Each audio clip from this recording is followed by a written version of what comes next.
Example 5.22 find the equation of line passing through the points 1, 4 and perpendicular to the line joining the points 2, 5 and 4, 7.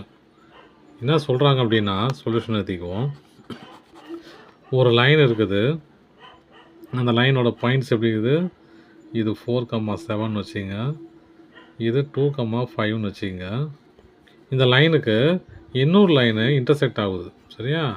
இந்த point என்னவா இருக்குது அப்படின்னா நீங்கள் பாருங்கள் 1, 4.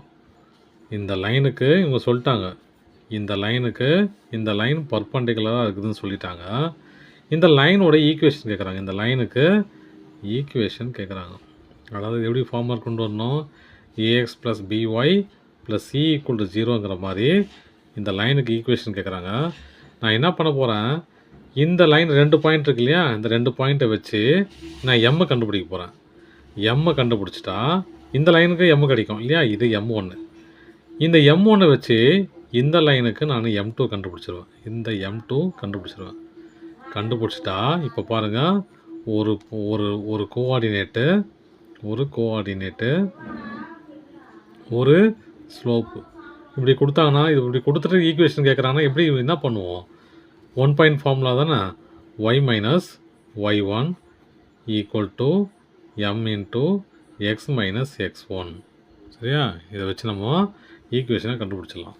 நான் தான் பண்ண போகிறேன். முதல்ல இதுக்கு நான் என்ன பண்ண போகிறேன், ஸ்லோப் கண்டுபிடிக்கணும் இல்லையா. அப்போது இது x1 y1, இது x2 y2. அப்போது இது ஃபார்முலா என்ன, m equal to y2 minus y1 divided by x2 minus x1. இப்போ y2 மைனஸ் y1 என்னது, 7 minus 5, 7 minus 5 divided by 4 minus 2, 4 minus 2. இது ரெண்டையும் மைனஸ் பண்ண என்ன வரும், இது 2, இது 2 இல்லையா, இது 2, இது 2. அப்போ கேன்சல் பண்ணால் 1. அப்போ m equal to m1 equal to 1. இந்த லைனுக்கு ஸ்லோப் என்னது 1. நமக்கு தெரியும் பர்பண்டிகுலர்னு சொல்லிட்டாங்கன்னா அது எப்படி இருக்கணும், m1 into m2 equal to -1 இல்லையா.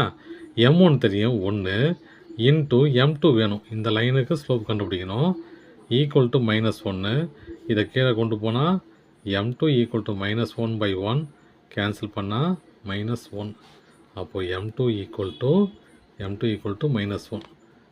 m2 எவ்வளோ, -1. இப்போ பாருங்கள், ஸ்லோப்பும் கிடச்சிச்சு, ஒரு கோஆர்டினேட்டும் கிடச்சிச்சு. அப்போ நான் என்ன பண்ணுறேன், இந்த ஃபார்முலா யூஸ் பண்ணி ஈக்குவேஷன் ஈஸியாக கண்டுபிடிச்சிடலாம். இப்போ பாருங்கள், y minus y1 into m into X minus x1 இல்லையா. கோஆர்டினேட் என்ன கொடுத்துருக்காங்க, 1, 4. அப்போது x1 y1, m என்ன கொடுத்துட்டாங்க, -1. ரெண்டையும் கொடுத்துறாங்க, ரெண்டையும் நான் இம்ப்ளிமெண்ட் பண்ணி நான் ஆன்சரை கண்டுபிடிக்க போகிறேன். இது 4. y minus 4 equal to m என்னது, -1, எக்ஸ் மைனஸ் 1 இல்லையா, x1 1. அப்போது y minus 4 equal to minus into plus -1 minus X இல்லையா, -1 into x minus x minus into minus plus 1. இது ஈக்குவேஷனாக மாற்றிடலாமா, மாத்திரம் என்ன வரும், மைனஸ் எக்ஸு ப்ளஸ் 1. இது அந்த பக்கம் போச்சுன்னா ஒய் மைனஸ் ஒய் ஆகிடும், இது -4 ப்ளஸ் 4 ஆகிடும், ஈக்குவல் டு 0. அப்போ என்ன வரும், இதை ரெண்டையும் ஆட் பண்ணிக்கலாமா, minus x minus y plus 5 equal to 0. நான் சொல்லிக்கிறேன் இல்லையா, ஒரு ஈக்குவேஷனில் மைனஸ்க்கு முன்னாடி எக்ஸுக்கு முன்னாடி மைனஸ் வரவே கூடாது இல்லையா.